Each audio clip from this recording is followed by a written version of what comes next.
यो दृश्य हो काठमाडौँ स्थित माइतीघर मण्डलाको।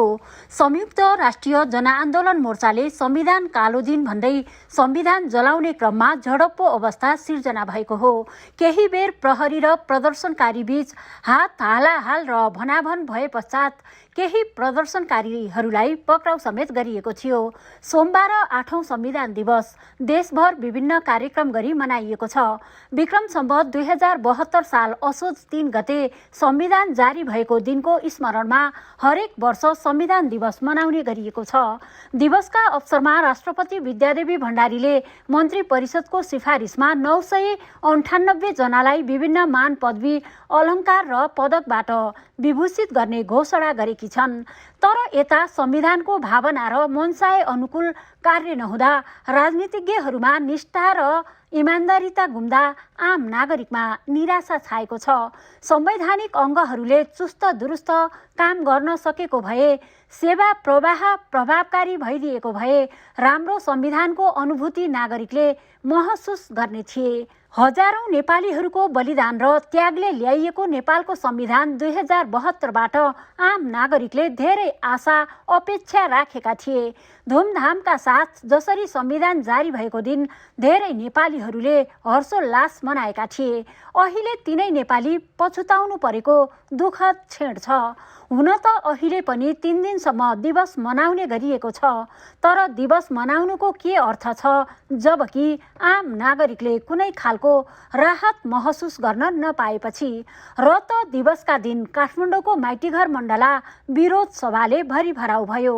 एकातिर हेलिकप्टरबाट पुष्पवृष्टि, सेना र प्रहरीको परेड सहित टुँडिखेलमा संविधान दिवसको रौनकता, अर्कातिर माइतीघर मण्डलामा यी विरोधका आवाजहरू। सेना, पत्रकार, बुद्धिजीवी, नेपाली युवाहरू, सबै किसान मजदुरहरू सबै मिलेर यो देशलाई बस्न योग्य हामी नेपाल प्रहरी नेपाल आर्मीका ताली लगाउन पनि यदि चाहिन्छ र भोलि हामी स्वाभिमानी देशको आर्मी प्रहरी नेपाल आर्मी प्रहरी बन्न चाहन्छौँ भने तिनीहरूलाई हिसाबले ल्याएर हामी चल्नको गरौँ। 92 अरब ल्याएर हामी वर्तमान सरकार, प्रधानमन्त्री, गृहमन्त्री, रक्षामन्त्री, प्रतिपक्ष पशुपालन प्रचण्ड, मानव कुमार नेपाल, शेरबहादुर देउता, झलनाथ खनाल, अजय भट्टराईलाई ल्याएर चल्ने कुनै खेलमा हिसाब किताब गरौँ। यो संविधान त्यसको आदेशमा गरिएको छ। नेपाल र नेपाली जनताको आज 50 लाख नेपाली जनताको मानव तस्कर गर्ने काम किन गर्नु? तातो पानीमा डुबाएर मारेको प्रदेशमा त्यो घटना आज परराष्ट्र मन्त्रालयले हुर्काएर राखेको छ। त्यो सार्वजनिक गर।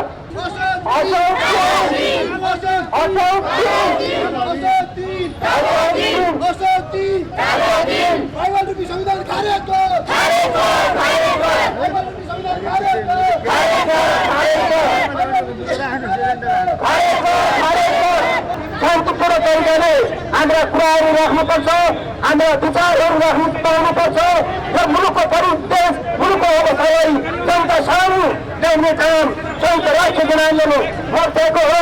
एक डिस्टर्ब कसैमाथि कसैलाई पनि डिस्टर्ब नगरी हाम्रो कार्यक्रम राखेर अगाडि बढ्न म हार्दिक सबैमाथि र पुलिस प्रशासन दाजुभाइको हेल्पप्रति पनि हार्दिक अपिल गर्न चाहन्छु। यो कार्यक्रम हाम्रो कार्यक्रम हो। यसलाई गणतन्त्र ल्यायो, एउटा मूर्तिलाई राष्ट्रको टाउको बनाए। राष्ट्रको टाउको भनेको देशको सबैभन्दा विवेकी, पढे लेखेको, शिक्षित, विश्व राजनीति बुझेको व्यक्ति राखिनु पर्थ्यो। तर आज विदेशीहरूले के रे राष्ट्रपतिको कुर्सीलाई खेलाउनु बनाएर हिजो राजाहरूलाई सकेन। उनीहरूले राजाहरूलाई प्रयोग गर्न नसकेको कारणले पैसा दिएर कुर्सी बिराए। अनि 5 वर्ष टिकाउनका लागि कुरु विदेशी एजेन्डा पास गर्नका लागि राष्ट्रको एउटा अमुक टाउको बस्यो। त्यही अमुक टाउको परिणाम आज हामी भोगिरहेका छौँ। राष्ट्रको टाउको एउटा मूर्ति भएको कारणले आज अहिलेको परिस्थितिमा हेर्नुहोस्, यो राष्ट्रपति थिए भने हेर्नुहोस् दाजुभाइ दिदीबहिनीहरू, सर्वोच्च अदालतमा कानुनी लडाइँ लडेर जितेर आइसकेका चलेन्द्र शमशेरलाई सर्वोच्च अदालतले राजनीतिक सेना परिचालन गरिदिन्छ। 3 महिनालाई सेना प्रमुखलाई राष्ट्रको कार्यकारी दिने हेर्नुहोस्। हामीलाई यो असोज 3 गतेलाई यो नेपाली जनताको भावना र नेपाली जनताको चाहना विपरीत जारी रहेको यो संविधान भएको हुँदाखेरि यो संविधानले यो देशको सम्पूर्ण शक्तिहरूलाई अभिव्यक्त गर्न सकेन। यो देशलाई पहिलो सनातन 94% हिन्दूहरू हुँदाखेरि यो देशलाई सर्वश्रेष्ठ गराउने गरायो। त्यस कारणले हामीले सबै अध्यक्षले र सबै सदस्य नेपालीहरूको संविधान हुनुपर्छ भनेर हामीले विरोध गर्दै आयो। हामीले शान्तिपूर्ण रूपमा अहिलेसम्म विरोध प्रदर्शन गरिरहेका हौँ। संयुक्त राष्ट्रिय जनआन्दोलन मोर्चाको आयोजनामा भएको यो विरोध सभामा त्यति ठूलो जमात त थिएन नै, तर विरोधका आवाजहरूले भने यो क्षेत्र नै गुन्जायमान थियो। पूर्व मन्त्री दुर्गा श्रेष्ठ रातारात ल्याइएको यो संविधानमा 94% नेपालीको सहभागिता छैन, समर्थन छैन, 2/3 सरकार पनि चल्न सकेन। त्यही भएर संविधानको विरोध गरिरहँदा प्रहरी दमन हावी हुन्छ। शान्तिपूर्ण आन्दोलन गर्न किन नपाउने? निर्वाचन पनि काम छैन, निर्वाचन गर्न त सर्वदलीय सरकार बन्नुपर्छ। यस्तै आशय व्यक्त गर्दै अब आजको यो संविधान चाहिँ एकदमै एकपक्षीय संविधान हो, गणतान्त्रिक संविधान मात्रै हो। मुलुक चलाउन त देशमा सबै पक्षको उपस्थिति भएर संविधान निर्माण गर्नुपर्छ।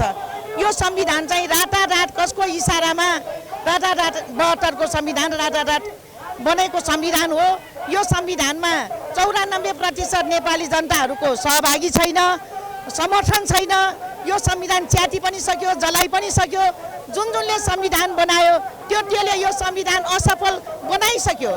2/3 सरकार चल्न सकेन मुलुकमा। यो संविधानकै कमजोरी हो। त्यसैले यो संविधानको विरोध गर्नको लागि आज 94% नेपाली जनताहरू सबै ठाउँबाट यसरी निस्केका छन्। अब जहाँ निस्क्यो त्यहाँ सरकार हेभी हुन्छ अनि तितर-बितर गर्छन्, लाठीचार्ज गर्छ, कुट्छ, महिलाहरूलाई पछारे लछारे अहिले मेरो आँखाले देखिरहेको छु। यो शान्तिपूर्ण आन्दोलन गर्न पाउनुपर्छ नेपाली जनताले। निर्वाचन पनि चाहिँदैन। यस्तो सरकार स्वयं बलियो हुन्छ। त्यही माथि 4 दल गएर मिल्न गएको छ। 5 दलको गठबन्धन भएको छ। त्यो 5 दलको गठबन्धन जसरी पनि त्यो भ्रष्टाचार गरेकाहरूले जित्ने, त्यो भ्रष्टाचार गरेकाहरूले आफ्नो भ्रष्टाचारलाई लुकाउने प्रक्रिया मात्रै हो। यो संस्थागत त्यही हो, अरू ठोक कुरा केही छैन। त्यसैले यो चुनावले केही गर्दैन। भ्रष्टाचारलाई निरन्तरता दिन्छ, भ्रष्टाचारलाई लुकाउँछ, भ्रष्टाचारलाई दबाउँछ। यो संविधानले काम गर्न दिँदैन। यो निर्वाचन काम छैन। त्यसैले यस्तो निर्वाचन गर्न त सर्वदलीय सरकार बन्नुपर्छ। सर्वदलीय सरकारले निर्वाचन गर्नुपर्छ। एकलौटी सरकार केही माथि पनि 4 दल मिसिएर 5 दल बनेर हेभी बनेर हामीलाई कसले के गर्न सक्छ र भनेर जनताको अगाडि च्यालेन्ज दिएर आएको सरकार, आएको पार्टीहरूलाई हामीले निर्वाचन गरेर निरन्तरता गरेर पठाउनु भ्रष्टाचारको निरन्तरता मात्रै हो भन्ने मेरो मान्यता छ। 2072 सालको संविधान झ्यालबाट ल्याइएको हो। नेपाली जनताको हितमा यो संविधान छैन। त्यसैले संविधान जलाउन जम्मा भएका हौं।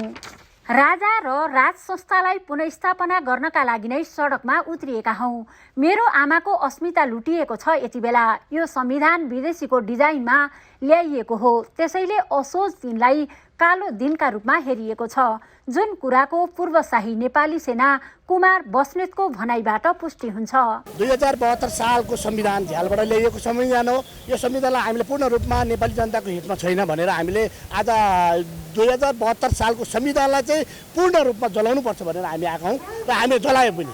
र हामीले त्यो जलाउने साथै हामीले के गर्यौँ भन्दाखेरि 2047 सालको संविधान सहित र राजा र राज संस्था सहितको देशले आवश्यक भइसकेको छ। त्यसो गरेर राजा र राज संस्थालाई पुनर्स्थापनाको लागि नै हामी सडकमा हामी आज 14 वर्ष कुर्दाखेरि पनि हामीले राजा र राज संस्था स्थापना गर्न सकेको छैनौँ। तर अब नेपाली जनता होस्, चाहे सेना होस्, पुलिस होस्, सशस्त्र होस्, चाहे जुनसुकै व्यक्ति हुन्, म पनि एउटा चेनल अफ कमानको हिजो साई नेपाली सेनाको व्यक्ति हुँ।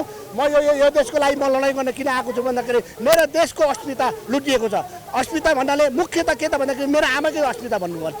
मेरो देशको आमाको माटोलाई लुटिएको छ। त्यसो भएर यो देश आमूल परिवर्तन भनेको 10 वर्ष जनयुद्धले ल्याएको आमूल परिवर्तनले भन्ने हो भने नेपाली जनताको हितमा काम गरेको छैन। यो संविधान भनेको चाहिँ यो कस्तो खालको संविधान ल्याइदियो भन्दाखेरि यिनीहरूले विदेशीको डिजाइनमा, विदेश चाहे अमेरिकाको डिजाइन होस्, चाहे भारतको डिजाइन होस्, चाहे जुनसुकै मुलुकको डिजाइन होस्, हरेक देशका डिजाइनमा त्यस्तो किसिमको संविधान बनाएर ल्याइएको छ। यो संविधानले नेपाली जनताको हितमा काम गरेको छैन भन्ने कुरो स्वयं सिद्ध भइसक्यो। जमात भनेको हामी भनेको कसैसँग 1 रुपियाँ 1 पैसा 1 दाम हामीले यहाँ दिएर ल्याएको व्यक्ति होइनौँ। हाम्रो एउटै चुनौती के त भन्दाखेरि एकजना भनेको 1000 हो, 5,000 5,000 हो, 10जना भने 10,000 हो। यस्तै गरेर हाम्रो सङ्ख्या भनेको चाहिँ हजारौँ नेपालीहरू जनताको चाहिँ इमान्दार छातीमा हात राखेर बोल्नुपर्ने दिन आइसकेको छ।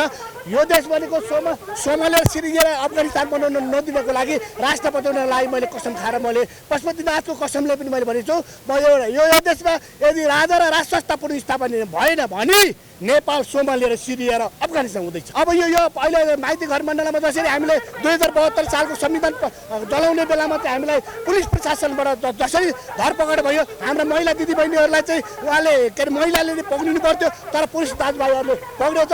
उहाँले हाम्रा साथीभाइहरूलाई पूर्ण रूपमा के भने सुरक्षित रूपले तुरुन्त रिहाई गरियोस् भन्ने माग गर्न चाहन्छु। त्यसो भएर यो देश भनेको सोमालिया सिरिया र अफगानिस्तानबाट बचाउनका लागि यो देश भनेको राजाले थानेको देश हो। राजा र राष्ट्रस्थ र यो देश भनेको आमूल परिवर्तन भनेको श्री 5 बडो महाराज जिराज पृथ्वीनारायण शाहले आर्जेको मुलुक हो। यो मुलुकभित्र पनि तपाईँ पनि लाग्नुहोस् र म पनि लाग्छु। सेना पुलिसलाई सेनाका हाम्रा बर्दिलाका साथीभाइहरू देखेको छु नि त। यो देशलाई पनि सेनाका दाजुभाइले पनि लुगा लाउनु होला, होइन भने उहाँलाई पनि मेरो चुनौती दिएर भने बोलेको छु मैले। म पनि हिजो मेरो बर्दी लाएर निक्लेको मान्छे सेनाको मान्छे थिएँ, तर म आज किन यहाँ आएँ भन्दाखेरि मेरो देशको अस्मिता लुटिएको छ। अस्मिता लुटिएको भएर हामी देशको लागि लडाइँ गर्न आएको छौँ। एक दिन न एक दिन आमूल परिवर्तन हुन्छ, 1 2 3 हुन्छ, राजा र राष्ट्रस्थ पुनर्स्थापना हुन्छ भन्ने मान्यता साथै 2047 सालको संविधानमा टेकेर राष्ट्रस्थ पुनर्स्थापना गर्नुपर्छ भन्ने जोरदार माग गर्दै श्री 5 महाराज धिराज ज्ञानेन्द्र वीर विक्रम शाहदेव सरकारको जय जय भन्न चाहन्छु। यो संविधान वास्तवमा नेपालको सभ्यता, संस्कृति, हिन्दू आदर्श, संवैधानिक राज संस्था यी सम्पूर्ण कुराको विरुद्धमा 94% ओमकार परिवार बस्ने देशमा धर्मनिरपेक्षताको संविधान कसलाई सोधेर बनाइयो? हिन्दू राष्ट्रको पहिचान किन मेटाइयो? नेपाली जनताको तागत क्षमतामा विश्वास छ भने जनमत संग्रह किन नगर्ने? के धर्मनिरपेक्षको पक्षमा नेपालीले मतदान गरे त? वरिष्ठ अधिवक्ता विष्णु भट्टराई। 94% ओमकार परिवार बस्ने देशमा अहिले तपाईले धर्मनिरपेक्षको संविधान कसलाई सोधेर बनाउनु भयो? म भर्खरै बेलायत पुगेर आएँ। अस्ति महारानी एलिजाबेथको सब यात्रा महारानी एलिजाबेथको बकिङहम प्यालेस गएर हेरेँ मैले। त्यहाँ वास्तवमा त्यो बेलायतको क्रिस्चियनिटीको त्यो प्रभाव र दबाव, संसारमा प्रजातन्त्रको जननी बेलायत भन्छन् र त्यो बेलायत जस्तो देश त्यो क्रिस्चियनिटी देश हो। संसारमा लगभग 100वटा राष्ट्रहरू क्रिस्चियन राष्ट्र छन्, 47वटा राष्ट्रहरू मुस्लिम राष्ट्र छन्, 10वटा राष्ट्रहरू बुद्धिस्ट राष्ट्र छन्। नेपालको एकमात्र पहिचान हिन्दू राष्ट्रको पहिचान किन मेटाउनु भयो तपाईले? त्यो मेटाउनको लागि नेपाली जनतालाई सोध्नुभयो? एकछिनलाई मान्नुहोस्, अहिले तपाईको नाउँ कृष्ण, तपाईको नाउँ दुर्गा, त्यसको नाउँ देवी, त्यसको नाउँ सरस्वती, यो सबै भगवानको नाम होइन? तिमी ईश्वरको नाउँमा चाहिँ आफूलाई चिनाउने अनि त्यो पहिचान चाहिँ समाप्त गर्ने भनेपछि यो तपाईको नेपाली जनताको संविधान हो? कसले भनेर बनाउनु भयो यो संविधान? सोध्नुभयो तपाईले नेपाली जनतालाई देशलाई धर्मनिरपेक्ष बनाउने कि नबनाउने? संविधान सभाको निर्वाचन हुँदा तपाईले कुनै नेपाली जनतासँग देशलाई धर्मनिरपेक्ष र गणतन्त्र बनाउँछु भनेर म्यानिफेस्टोमा लेख्नु भएको थियो?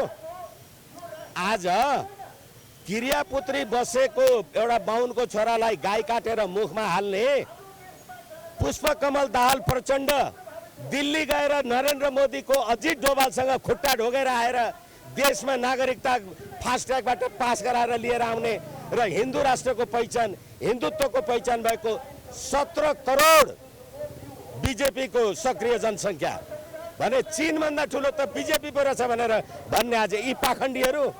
त्यसैले यो नेपाली जनताको संविधान होइन। यसकारणले गर्दा तपाईलाई ठिक छ, तपाईलाई नेपाली जनताको ताकत क्षमतामा विश्वास छ भने जनमत संग्रह गर्न जानुस् न। तपाईँ घरमा एउटा छोरा पाउनुभयो, छोरी पाउनुभयो, बुढिया सुत्केरी भई भने पण्डितजी ल्याएर नाउँ राख्नुहुन्छ, त्यो के गरे? त्यो गरे के? त्यो संस्कार होइन। जन्मने जायते शूद्रो संस्कार द्विजोच्यते वेद पठेत भवेत विप्र ब्रह्म जानोति ब्राह्मण। तपाईलाई ब्रह्म ज्ञान लिने तपाईको संविधान तपाईँको संस्कार सभ्यता त्यसलाई डराउनको लागि तपाईँले कसको खुसीमा आउनुभयो? यसै कारणले गर्दा यो नेपाली जनताको संविधान होइन। त्यसैले नेपाली जनताले धर्मनिरपेक्षको पक्षमा मतदान गरेको छैन।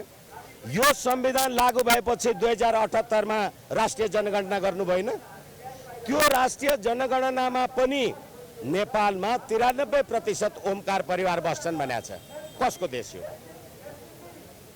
यसै कारणले गर्दाखेरि हामीले वर्तमान संविधान नेपाल राज्यको राष्ट्रको एकता, सद्भाव, समुन्नति, अहिले हेर्नुहोस् त नागरिकता बाँडेको नेपाली जनतालाई तपाईले अंगीकृत नागरिक, जन्मसिद्ध नागरिक, वंशजको नागरिक, मानार्थ नागरिक भनेर नेपाली जनताको राष्ट्रिय एकतालाई किन बाँड्नुभयो?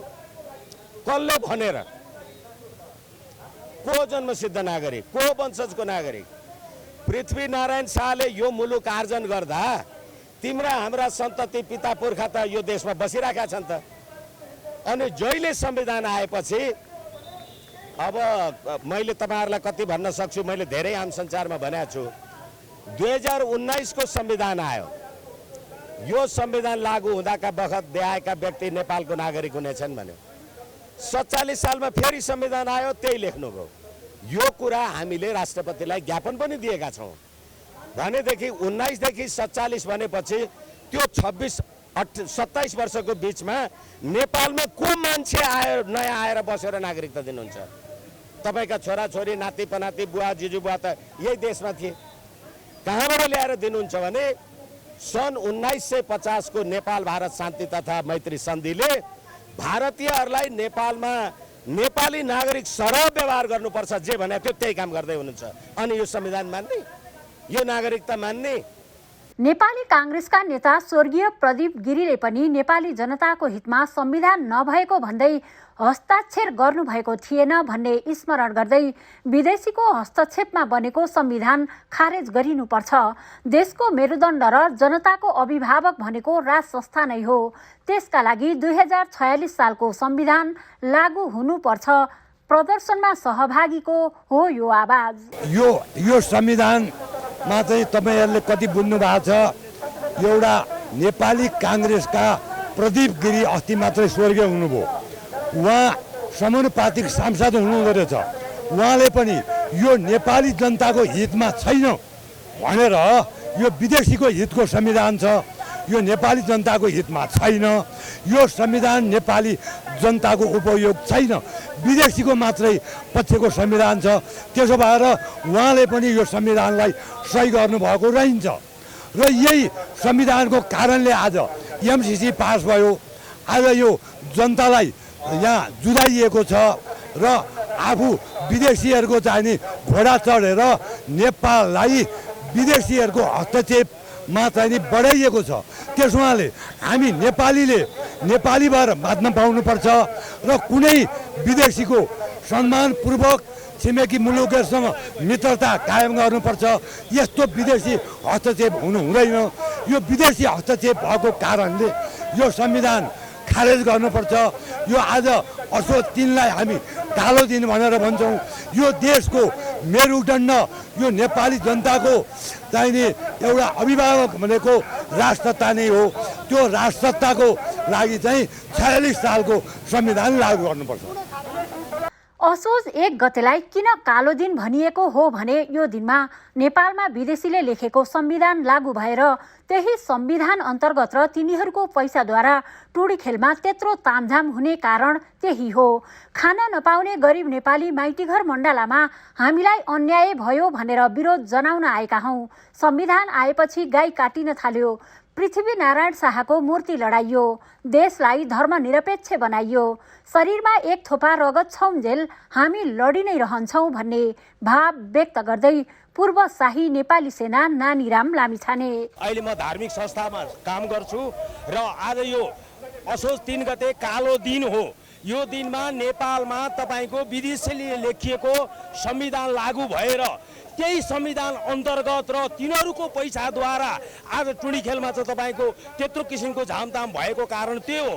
तर एउटा पवित्र नेपाली, एउटा खान नपाउने नेपाली, एउटा गरिब नेपाली माइतीघर मण्डलामा हामीलाई अन्याय पर्यो भनेर तपाईँको यहाँ माग गर्न यो संविधानको विरोधमा कालो पट्टी लगाएर हामी विरोध गर्न यहाँ आएका हौँ। तर यो संविधान तपाईँको नेपालीको मनमस्तिष्कबाट बनेको होइन र नेपालीको लागि बनेको पनि होइन। यो संविधान आएपछि यहाँ गाई काटियो, यहाँ पृथ्वीनारायण शाहको मूर्ति लडाइयो, यहाँ तपाईँको धर्मलाई छँदा खाँदाको धर्मलाई निरपेक्ष बनाइयो, यहाँ तपाईँको राजदरबार हत्याकाण्ड भयो, यहाँ तपाईँको हाम्रो लिपुलेख लगायतका जमिनहरू तपाईँको वितरण भयो। यहाँ अहिले हुँदा दुईतिर तपाईँको यत्रो विशाल जनसङ्ख्या भएका देशहरूलाई नागरिकता दिनेसम्म महाकुकर्महरू यी दलालहरूले गरेको हुनाले यिनीहरूको विरुद्धमा हाम्रो एक थोपो रगत छन्जेल हामी लडी नै रहन्छौँ र सम्पूर्ण नेपालीलाई यो आह्वान गर्छौँ, आउनुहोस्, देश आज बर्बादीमा गइसकेको छ। आज तपाईँको इन्डियनहरू यहाँ आएर, तिब्बतीयनहरू यहाँ आएर, रोहिङ्गाहरू यहाँ आएर, भुटानीहरू यहाँ आएर, बङ्गलादेशीहरू यहाँ आएर भोलि तपाईँको जनसङ्ख्या वृद्धि गरेपछि हामी नेपाली जाने कहाँ, हाम्रा सन्ततिले बस्ने कहाँ। त्यसकारण यो कालो सरकार हो, कालो संविधान हो र हामी यो कालो संविधान मान्दैनौँ। यसको विरोधको निमित्त हामी यहाँ उपस्थिति भएका हौँ। धन्यवाद म्याडम। हुन पनि अहिले विकराल रूप लिँदै गएको डेङ्गु नियन्त्रणमा सरकारको उदासीनता देखिन्छ। नागरिक सिटामोलको अभावमा छटपटाइरहेका छन्। सत्ताधारीहरू भने संविधान दिवस मनाउने नाममा घण्टौं सवारी साधन रोकाएर नागरिकलाई थप शास्ति दिइरहेका छन्। फजुल खर्च गरेर नागरिकका जीवनमाथि खेलबाड गरिरहेका छन्। 72 सालको महाभूकम्प, 2 वर्षको कोरोना कहरले त्यसै पनि कयौं नागरिक आक्रान्त छन्। उनका रोजीरोटी खोसिएका छन्। देशको अर्थतन्त्र धराशायी बनेको छ। देशमा अनेकन समस्यासँगै सामान्य एउटा सिटामोलको समेत अभाव देखिएको छ। तर राज्य जवाफदेही भन्दा कयौं युवाका सपना टुटेका छन्, जवानी खोसिएका छन्। विदेशीको गुलामी बन्न आफ्ना घर परिवार र देशलाई नै तिलाञ्जनी दिनु परेको तितो यथार्थता छ। यति मात्र होइन, राजनीतिक स्थिरता, विकास र समृद्धि नागरिकको चाहना भने जिउका तिउ छन्। त्यसो त संविधान नै वस्तुनिष्ठ तरिकाले नागरिकलाई अधिकार सम्पन्न र राज्यलाई शक्तिशाली बनाउने दस्तावेज हो, जुन दस्तावेज घोषणा भए पश्चात पनि कयौं नागरिक नागरिकताविहीन बनेका मात्र छैनन्, शिक्षा, रोजगार लगायत महत्त्वपूर्ण अवसरबाट वञ्चित हुनु परेको अवस्था छ। संविधानको प्रावधान र मर्म अनुरूप कुनै पनि नेपालीले लिङ्ग, धर्म, जात, वर्ण, भाषा या अन्य कुनै आधारमा विभेद सहनु पर्ने छैन भनिए पनि यही विभेदको शिकार बन्ने नेपाली कयौं छन्। कथित दलितका नाममा होस् या बोक्सीका नाममा या अन्य विभेदकै कारण ज्यान गुमाउनु परेको अवस्था छ। तर संविधानमा समेटिएका नागरिकका सुन्दर सपनाहरू संविधानकै ठेलीमा सीमित छ। ओमकार टेलिभिजनका लागि क्यामेरामा कमल योन्जन तामाङका साथ शान्ता लम्साल, काठमाडौँ।